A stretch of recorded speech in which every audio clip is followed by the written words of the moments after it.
মৰমৰ ছাত্ৰ ছাত্ৰীসকল আজি আলোচনা কৰিম অসম জাতীয় বিদ্যালয়ৰ ক্লাছ 7ৰ অনুশীলনী 4ৰ বিৰ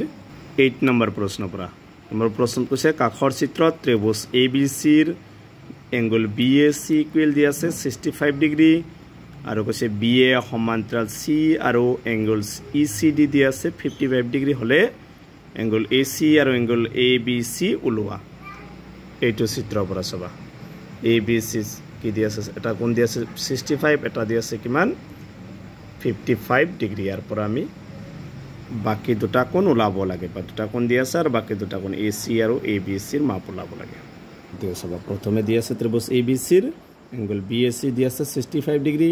আৰু কৈছে BA সমান্তৰাল C আৰু BECD সমান্তৰাল 55 ডিগ্ৰী গতি ইয়াৰ পৰা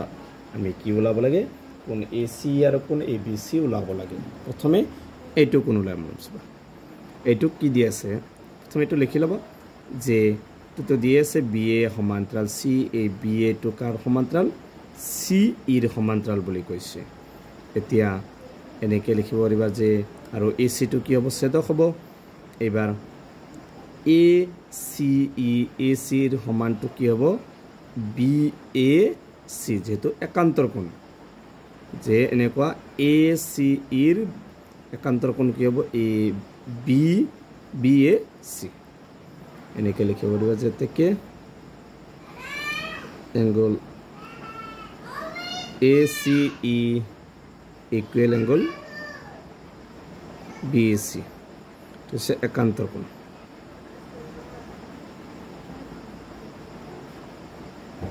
একান্তৰ কোণ চাবা এবাৰ ACE টো ৰাখিবা BAC কোণটো আমাক দিয়া আছে কিমান 65 ডিগ্ৰী গতিকে আমাক এটা কোণ ওলাব দিছিল AC এটা সে ওলাই গল এবাৰ আকৌ ওলাব লাগে কিবাৰ কি কোণটো ওলাব লাগে ABC কোণটো ওলাব লাগে এটা কোণ দুটা কোণ ওলাব দিছিল এবাৰ আকৌ লিখিবা আকৌ এখিনি লিখিবা BA সমান্তৰাল C ছেদকটো বেলেগ হ'ব এবাৰ ছেদকটো হ'ব কি আগৰটো AC এবাৰ হ'ব BC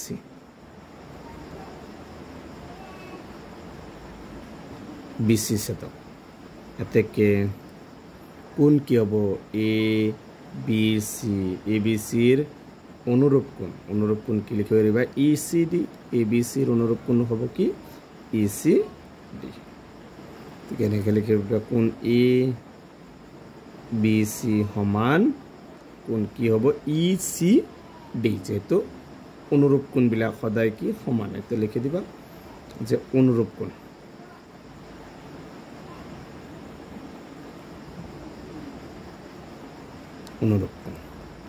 এতে গেছে এংগল ABC ইকুৱেল ECD কোণটো কিমান দি আছে 55 ডিগ্ৰী তো দি আছে ECD সমান 55 ডিগ্ৰী গতিকে আমাক প্ৰশ্নটোত কি ওলাব দিছিল যে কোণ AC আৰু কোণ ABC ওলোৱা গতিকে আমি প্ৰথমটোত কোণ AC ওলাইছো কিমান 65 ডিগ্ৰী দ্বিতীয়টোত ABC কিমান ওলাইছো 55 ডিগ্ৰী গতিকে এটো হৈছে 8 নম্বৰটোৰ আনসাৰ একদম সহজ গতিকে ইয়াৰ পিছত 9 নম্বৰৰ পৰা আলোচনা কৰিম গতিকে তোমালোকে ভিডিঅটো লাইক কৰিবা চেনেলটো সাবস্ক্ৰাইব কৰিবা